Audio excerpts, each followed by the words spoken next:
गुजरात के अलग अलग शहरों में भारतीय जनता पार्टी के केंद्रीय मंत्री पुरुषोत्तम रूपाला का विरोध लगातार हो रहा है। लोकसभा 2024 में राजकोट के प्रत्याशी पुरुषोत्तम रूपाला द्वारा की गई जातीय और सामाजिक टिप्पणी के चलते करणी सेना मैदान में आई है। गुजरात के वडोदरा में भी राजपूत करणी समाज द्वारा पुरुषोत्तम रूपाला के खिलाफ आक्रोश जताते हुए कलेक्टर को आवेदन पत्र दिया गया। वडोदरा में बड़ी संख्या में राजपूत समाज के लोगों ने पुरुषोत्तम रूपाला के खिलाफ आक्रोश जताते हुए विरोध प्रदर्शन किया।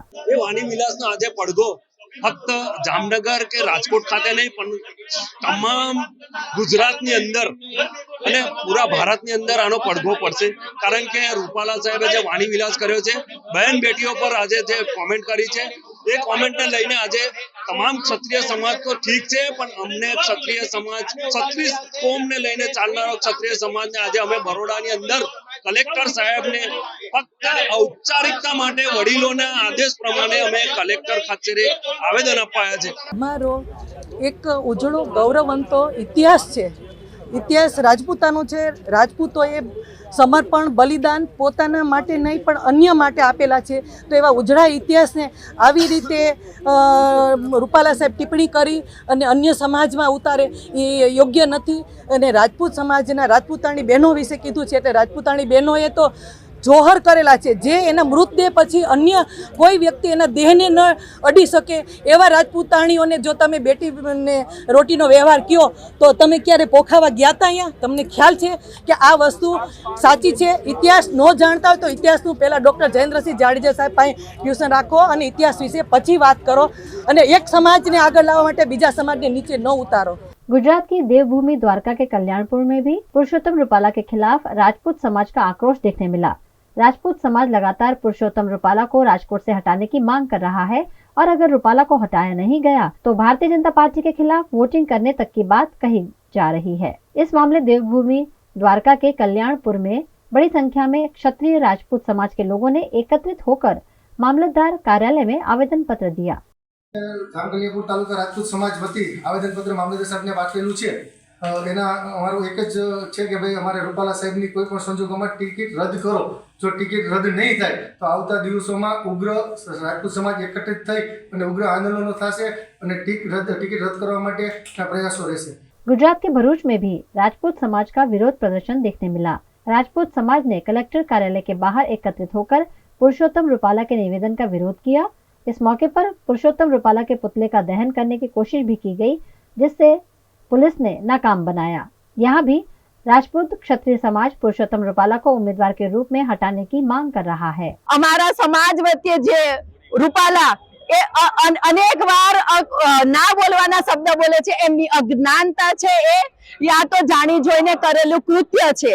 જે સમાજની બેન બેટીઓ માટે આ રીતે બોલે, આજે અમારા સમાજની બેન બેટીઓ માટે બોલે, બીજા સમાજની પણ બેન બેટીઓ માટે બોલશે, અને એ અમે સહન નહીં કરીએ।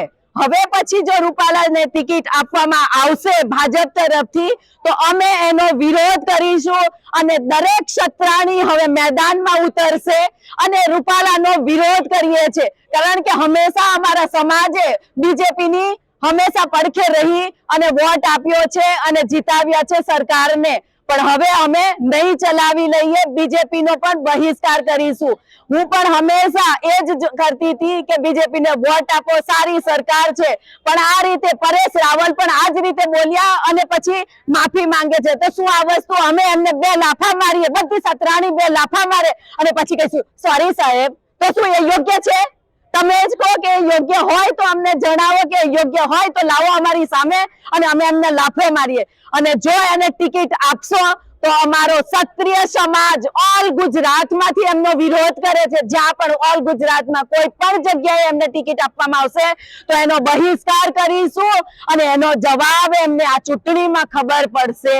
गुजरात के अहमदाबाद में भी क्षत्रिय समाज के संगठनों ने एकत्रित होकर कलेक्टर कार्यालय में आवेदन पत्र दिया और पुरुषोत्तम रूपाला का टिकट रद्द करने की मांग की। पुरुषोत्तम रूपाला का टिकट अगर रद्द नहीं होता है तो सिर्फ गुजरात में नहीं पूरे भारत में क्षत्रिय समाज ने विरोध प्रदर्शन की धमकी दी है। માનનીય કલેક્ટર સાહેબને અહીંયા આવેદન આપવામાં આવ્યું છે અને આપ સૌના માધ્યમથી હું કહેવા માંગુ છું કે આ કોઈ લડાઈ છે એ માત્ર કોઈ સંસ્થાની નથી, આ દરેક બહેનોની લડાઈ છે કે કાલ સવારના આપણા બાળકો, આપણી પેઢી આગળ એમ પૂછે કે માં કે દાદીમાં કે જ્યારે 2024માં એક રાજકારણી આવી નિમ્ન કક્ષાની રાજનીતિ આપણી માતા દીકરીઓ માટે લડી ગયા હતા, ત્યારે તમે શું કરતા હતા? એ જવાબમાં આપણે ખાલી બહેનો દીકરીઓ એવું ન કહી શકીએ કે અમે ઘરે બેઠા ટીવી જોતા હતા. એટલે આપણી આ અસ્મિતાનો સવાલ છે, આપણી આ લડાઈ છે. કોઈ પણ લડાઈ આમાં કોઈ પ્રકારનું સમાધાન નહીં થાય. એ જ્યારે ટિકિટ રદ નહીં થાય રૂપાલા સાહેબની, એ જ આનો અંત છે. ત્યાં સુધી એટલે મારી વિનંતી છે કે કોઈ પણ પ્રકારની અફવામાં ન આવવું, બીજું કે સમાજમાં કોઈ પ્રકારના ભાગલા ન પડે, કોઈ એકબીજા માટે એવી ટીકા ટિપ્પણી ન કરે. આપણો સમાજ છે, ભાઈઓની વાત કરવાની પ્રકૃતિ કદાચ અલગ હોય પણ સૂર બધાયનો એક જ છે. એટલે આમાં મારા બધાયનું નિવેદન છે કે જ્યાં સુધી રૂપાલા સાહેબની ટિકિટ રદ ન થાય ત્યાં સુધી ગામડે ઘરે આનો વિરોધ યથાવત રહેશે.